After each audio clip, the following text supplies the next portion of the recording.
What is going on, YouTube? So, come back today. I wanted to do an updated version of my college football playoff predictions, following a pretty fun and crazy week 8 around the country. The Big Ten getting involved, some pretty crazy games there. I'm gonna do kind of the same format I did before. I'm gonna do a 5 outside and the 4 teams that I have in the playoff.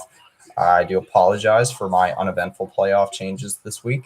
But let's go and get started. We just had the release of the Week 9 AP poll. I'm in the coaches poll earlier today, so a bit of updated rankings there to work off of. Let's, again, start with the outside. The last team that I have in my 5 outside is the Oregon Ducks. I had them in my first college football playoff predictions of the year. There's a lot of teams in the top 5 or top 10 that have been really impressive lately. And, I mean, the Pac-12, they're going to have their work cut out for them. Oregon, USC, whoever it's going to be that makes a run in the Pac-12 toward college football playoff contention is probably going to have to get through. If you have one loss, it better be a good loss, or the rest of the college football landscape is just going to have to turn into complete and total chaos. So I do think Oregon's the favorite out of the Pac-12, and I at least wanted to give a nod there. Number 4, I've got BYU. They got off to a little bit of a slow start against Texas State, but they wound up sealing the win in the end. I got, about a 35-point run through the second and third quarters. Zach Wilson had another big game. I think he got a true Heisman contender out there. Granted, BYU needed one good Power 5 win, I think, to get into the playoff, which is unfortunate. I think an 8-team playoff involving BYU would be a lot of fun this year. At number 3, I've got Cincinnati. Cincinnati, I think, is making a semi-strong case for themselves. Again, wish that Cincinnati had a Power 5 game on tap for them this year, or that there was an 8-team playoff. Because if there's like a one spot up in the air, you're looking at like a 2-loss, like a week 1 loss Power 5 resume, or like a 2-loss strong Power 5 resume against an undefeated AAC champion Cincinnati with the way they're playing right now. I think you got to give them legit consideration. They looked really good in their win over SMU.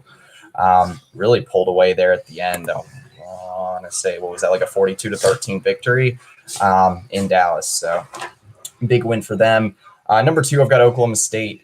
A lot will be determined in how legit Oklahoma State is still in the coming weeks. But my alma mater, I'm proud of them. They looked really good against Iowa State. Got the 24-21 win. Got a little chaotic there at the end. And some of their wins, I mean, the West Virginia win, West Virginia looks okay, but the Tulsa one looks okay. Tulsa's pretty close, I think, to cracking the top 25. They keep trending up. Number 1, sorry about the dogs in the background there. Number one on the outside looking in, I've got Georgia. They got, I won't say they got dismantled, but they got handled in the second half last weekend against Alabama. They're going to need to prove themselves. And if there comes a case where, and I think that could very much happen, where Georgia heads into the SEC championship game with 1 loss against like Alabama per se, and then they actually end up beating Alabama, you're going to have a really difficult case for the playoff again, deciding between Georgia or Alabama, or just putting both of those teams in like they did in 2017, I believe. Number 4, first team that I have, or the last team that I have in the playoff is Notre Dame. I actually have 2 ACC teams in my playoff for this round. Notre Dame is going to make a strong case for themselves if they can get through the regular season unscathed. They do have 2 more difficult matchups on top. I believe the next one coming up for them against Miami, against UNC. If they can take care of business, beat UNC in convincing fashion, and then they manage to get to an ACC championship game where they're, pretty close with Clemson, or if they even get 1 notch up on Clemson, again, you're going to run into that Georgia-Alabama problem where it's going to be, well, Notre Dame, usually an independent, big brand. They've had a good season, experienced quarterback and Ian Book. Do you put them into the playoff? With the way they're looking now, they look like a pretty clear-cut top 5 team. Number 3, Ohio State's big statement win in their debut against Nebraska. Granted, I don't think Nebraska is going to be very good this year. Justin Fields looked really good. I mean, Ohio State looked good on both sides of the ball. Again, you'll get a big test for them, I think, next weekend when they take on a Penn State team that's going to be ultra motivated to bounce back from that Indiana upset loss. That'll be a fun one to see. Number 2, I've got Alabama. Devastating news for them with the was that like a high ankle sprain and then a compound fracture to Jalen Waddle. Looks like he's out for the season. Shuttled him back to or flew him back to Birmingham to get that surgery done this weekend. But that was a brutal looking injury. I wish him the best, but obviously a big blow to Alabama.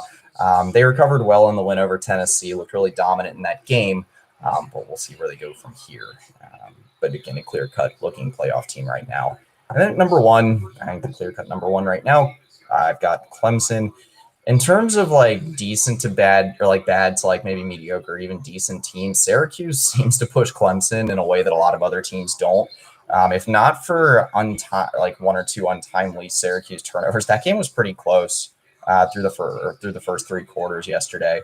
But I mean, I think that type of test is actually pretty good for Clemson, just getting some level of adversity. I mean, you had that 73-7 just like mauling of Georgia Tech last weekend. So I think that's ultimately going to be a positive for them. Clemson, I believe, is the clear-cut number 1 in both polls. Yeah, 52 votes in both the AP poll and the coaches poll this week. And then up next for Clemson here, they've got Boston College. But that comes the week before they have that really, really just massive road test against number 3 Notre Dame. I believe that's November 7th. Yeah, November 7th. So that one will be a fun one. Anyway, that pretty much does it for my college football playoff predictions for this week. I'm going to come out with my own version of my top 25 for the week because there's a lot of changes that I would make to the AP poll and the coaches poll. But I think that's an opinion that a lot of people would have. So anyway, that is pretty much it. See ya.